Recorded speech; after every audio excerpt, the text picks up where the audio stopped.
நீங்களும் நானும் கடவுளுக்கு பயந்து வாழ வேண்டும். அப்பொழுது ஆண்டவர் நம்மை ஆசீர்வதிப்பார். கலாத்தியர் 4:7 நாம் வாசிக்கும் பொழுது, ஆகையால் இனி அடிமையாய் இராமல் புத்திரராய் இருக்கிறாய். நீ புத்திரராய் இருக்கிறபடினாலே கிறிஸ்து மூலமாய் தேவனுடைய சுதந்திரராய் இருக்கிறீர். நீங்களும் நானும் அடிமைகள் இல்லை.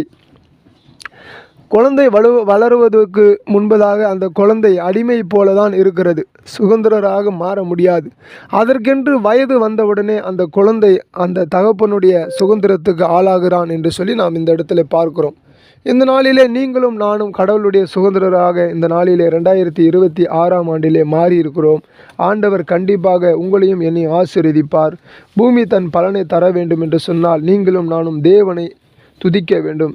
தேவனே எங்களை ஆசீர்வதியும் என்று சொல்லி நாம் வாசிக்கோமே, துதிக்கிறவர்களாக இருப்போம் என்று சொன்னால் தேவன் கண்டிப்பாக நிச்சயமாக இந்த ஆண்டிலே நம்மை ஆசீர்வதிப்பார். லூக்கா 2:16-21 சொல்லுகிறது.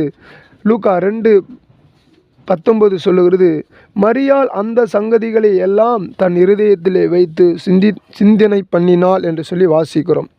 மரியாள் எந்த சிந்தனைகளை அவர்கள் தன்னுடைய இருதயத்திலே வைத்தார்கள் என்று சொன்னால், அவர்கள் பிதாவுக்கு, குமாரருக்கு, பரிசுத்த ஆவியானவருக்கு அடிமை என்ற சிந்தனையை வைத்து பரிசுத்தமாய் வாழ்ந்தார்கள். பூமியிலே பாவத்தை அவர்கள் தேடாமல் பரலோகத்தினுடைய நீதியும் நியாயத்தையும் உண்மையும் பரிசுத்தத்தையும் அவர்கள் தேடினபடினாலே, அந்த சங்கதியெல்லாம் அவர்கள் வைத்தபடினாலே அவர்களை குறித்து வேதம் சொல்லுகிறது. அவர்கள் சொல்லுகிறார்கள், மரியாள் அந்த சங்கதிகளெல்லாம் வைத்து சிந்தித்து கொண்டிருந்தாள். மரியாள் நான் உலகத்தினுடைய அடிமை அல்ல என்று சிந்தித்தாள். நான் கடவுளின் அடிமை என்று சிந்தித்தார்கள்.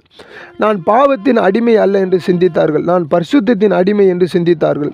அந்த சங்கதிகளை எல்லாம் தன் இருதயத்திலே வைத்து சிந்தனை பண்ணி கொண்டே இருந்தபடினாலே, மரியாளே கிருபை பெற்றவளே நீ வாழ்க என்று சொல்லி தூதனாலே அவர்கள் ஆசீர்வதிக்கப்பட்டு இந்த நாள் வரைக்கும் அந்த வார்த்தையை கேட்டு அந்த வார்த்தையே அவர்கள் சிந்தித்து கொண்டிருக்கிறார்கள். நீங்களும் நானும் ஆசீர்வதிக்கப்பட்டவர்கள்.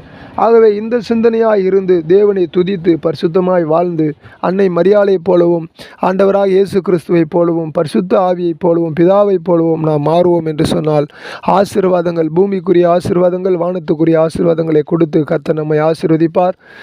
தொடர்ந்து நம்மோடு கூட ஆண்டவர் இருப்பாராக. 2026ஆம் ஆண்டிலே உங்கள் மேலே கர்த்தர் தன்னுடைய முகத்தை பிரகாசிக்க பண்ண செய்வார். கர்த்தர் தன்னுடைய ஆசீர்வாதத்தை உங்களுக்கு தருவார். கர்த்தருடைய சமாதானம் உங்களுக்கு இருக்கும்.